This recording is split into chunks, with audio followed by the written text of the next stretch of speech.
그러면 달러가 이렇게 나스닥이랑 골드는 올라갈 가능성이 높다. 그죠? 그 관점에서 나스닥과 골드를 제가 매수를 말씀드린 거예요.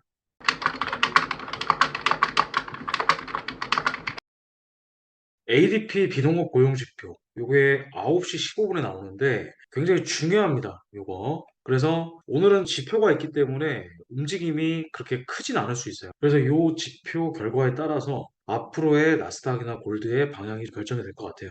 그 고용지표가 생각보다 좋게 나온다면은 자, 앞으로 이제 금리를 인상할 가능성이 훨씬 더 커지기 때문에 이제 달러가 이제 강세를 굉장히 보일 가능성이 높겠죠. 나스닥이나 골드는 하락이 나올 수가 있습니다. 그리고 이제 9월 서비스 구매 관리자 지수가 10시 45분에 발표가 되고, 그 다음에 11시에 이제 비제조업 구매자 지수가 나오는데, 가장 중요한 지표는 사실 비농업 고용 지표입니다. 그래서 발표가 되기 얼마 전에 움직임이 있을 수가 있다는 거, 그거 참고해 보시면 좋을 것 같고요. 일단은 뭐 달러나 지금 골드도 사실은 조금 떨어지면 제가 매수를 좀 들어가려고 했었는데, 급등이 나오는 바람에 이거는 놓쳤고, 나스닥 같은 경우는 이제 뭐 금리 인상 우려 가능성도 있고, 그리고 이제 금리를 더 올리면 미국 경제가 위험하니까 금리를 여기서 올리지 말자라는 그런 의견이 서로 이제 대립되면서 이제 나스닥은 어제는 좀 떨어졌지만 오늘은 뭐 추가 하락이 거의 없는 상태에서 약간 박스권 형태가 지금 그려지고 있다고 보시면 됩니다. 골드 같은 경우도 마찬가지예요. 골드도 이따가 그러니까 이 9시 15분에 발표가 되는 ADP 비농업 고용 지표 이게 정말 중요합니다. 그래서 오늘 이거 결과에 따라서 오일이나 골드나 나스닥의 방향이 결정될 수가 있어요. 그래서 지금 같은 경우는 사실은 박스권 트레이딩이다라고 볼 수가 있죠.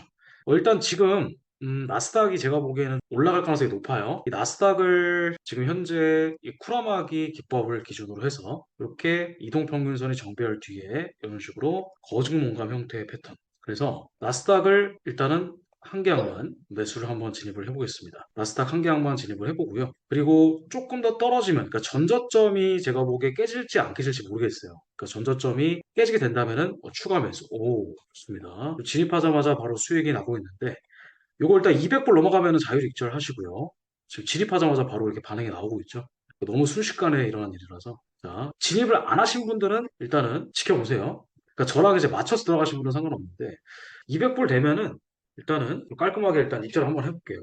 조금만 지켜보겠습니다. 사실 타이밍이 정말 중요합니다. 그래서 일단 요거는 들어가신 분들은 같이 홀딩 하시면 될 것 같고, 일단 200불 넘어가면 일단 끊을게요. 일단 200불 깔끔하게 또 먹고, 그 다음에 시작하겠습니다. 더 올라갈 수도 있겠지만은 조금 뒤에 이따가 또 자리가 나오면 또 들어갈게요. 진입하자마자 깔끔하게 올라가 줬습니다. 요건 이제 전에 제가 설명드렸던 요 쿠라마기 기법을 통해서 진입을 한 거고요. 그리고 지금 보시면은 이렇게 지금 추세가 이게 바뀌었다고 볼 수가 있겠죠.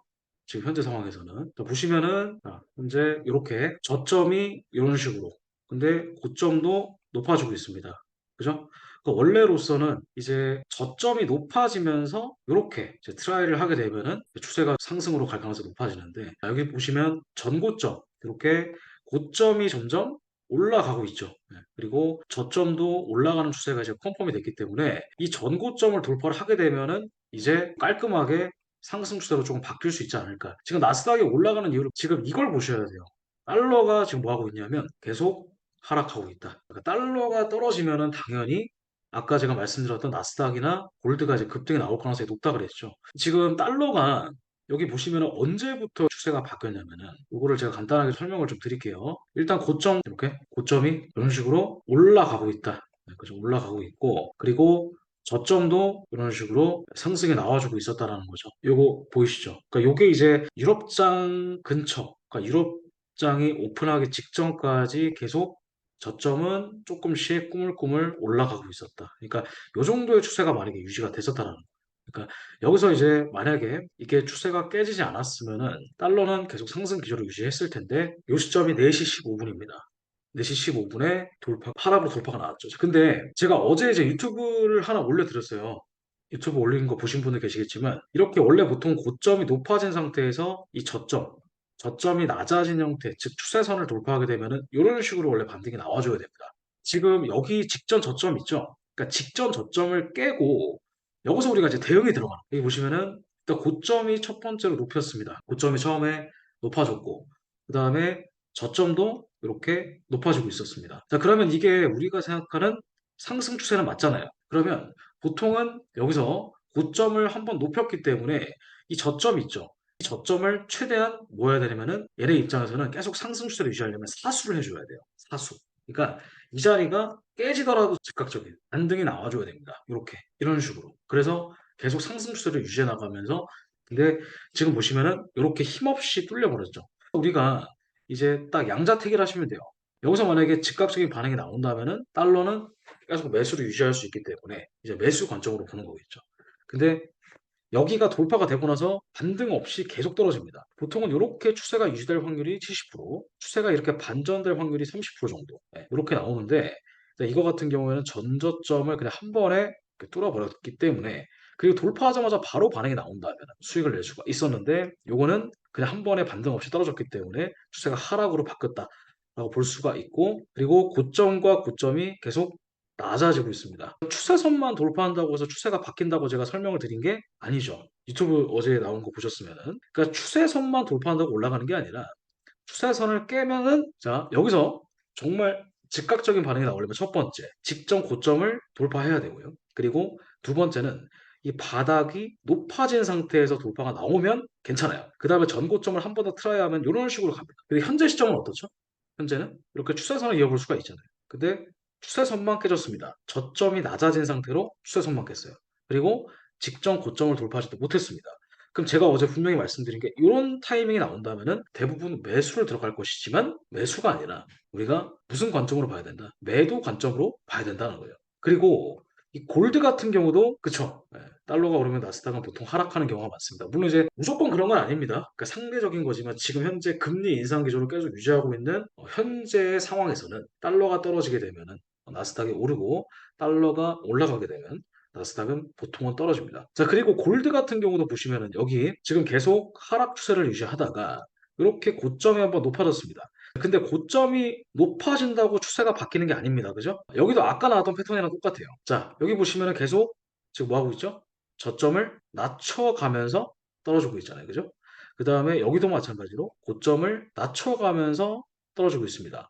자, 그럼 우리가 여기까지 봤을 때는 무슨 추세라고 볼 수가 있을까요? 여기까지 봤을 때 하락 추세죠. 여기서 만약에 추세가 바뀌려면은 이제 어떤 조건이 첫 번째 성립이 되야 되냐면 일단 여기 직전 고점 보이시나요? 이 자리 여기를 일단 뚫어야 됩니다. 첫 번째가 직전 고점 돌파, 그죠? 그 다음에 두 번째는 쌍바닥인데 우상향 쌍바닥을 만들어. 이 두 가지가 필수입니다. 아시겠죠? 일단 직전 고점을 뚫긴 뚫었어요. 첫 번째 조건 성립. 근데 직전 고점을 돌파하기 전에 우상향 쌍바닥을 만들어야 돼요. 자, 근데 이건 어떻죠? 이게 우상향 쌍바닥이라고 볼 수 있나요? 이거는 우하향이죠, 우하향. 떨어지고 있는 거잖아요. 저점이 높아지는 게 아니라 떨어지는 거. 그러니까 떨어진 상태에서 추세선만 돌파한다면은 요거 자체가 뭐가 될 수가 있다? 휩소가 될 수가 있다. 그럼 요게 기존 하락 추세는 계속 유지하려고자 하는 그런 습성이 있기 때문에 이렇게 돌파가 나온다면 이런 자리가 바로 이제 뭐가 될 수가 있다? 매도 자리가 될 수가 있다라고 볼 수가 있는 거겠죠. 그래서 이런 식으로 살짝 올라갔다 하더라도 결국에는 이렇게 추세가 하락으로 밀어버리는 겁니다. 자, 그러다가 골드가 이제 본격적으로 추세가 바뀐 시점이 언제냐면요. 저점이 낮아지고 고점 높아지고 여기까지는 이제 대부분 하락이죠. 그러다가 자, 고점이 이렇게 높아지고 저점도 이렇게 높아졌습니다. 저점이 먼저 높아지고 고점이 나중에 높아져야 됩니다. 거의 대부분 그래요. 바닥을 먼저 우상향 시켜놓고 고점이 나중에 돌파가 되는 겁니다.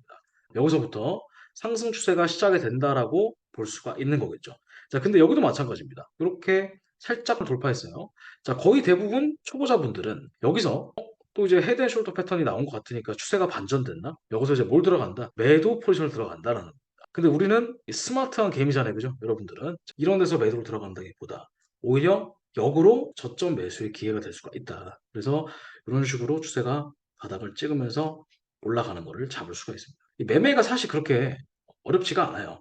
매매는 사실 어려운 이유가 일단 경험이 없기 때문이고 그리고 리스크 관리를 못하기 때문이고 근데 이 시장에서 우리가 배우는 그런 것들 있잖아요. 강의를 듣는 이유는 우리가 이 시장에서 쓸데없이 내가 내동매매나 기준 없이 매매해서 손실나는 그런 기회비용을 최대한 아끼기 위해서 우리가 강의든 뭐든 듣는 거란 말이죠.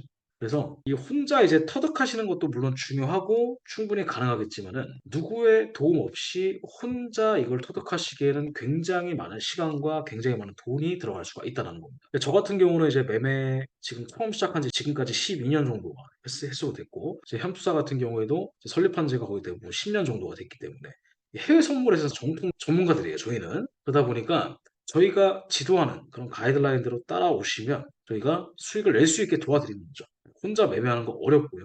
그래서 혼자 매매하시는 게 정말 힘들고 어렵다 하시면은 제 hamster 멤버십을 계속 지속적으로 이용해 주시면 좋을 것 같습니다. Started from a DM, now she wanna see him. If you wanna link, baby, gotta be the weekend. Just follow me.